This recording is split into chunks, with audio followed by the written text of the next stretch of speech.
So a few days ago I decided to start an RTS.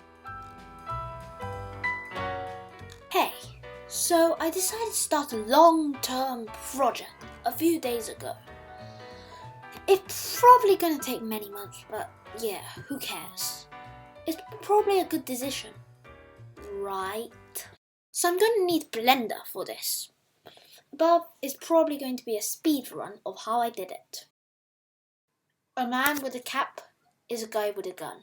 Well, I haven't made a gun yet, but it's gonna be a guy with a gun.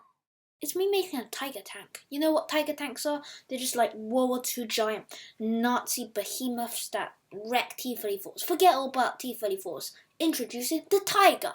Now for some programming.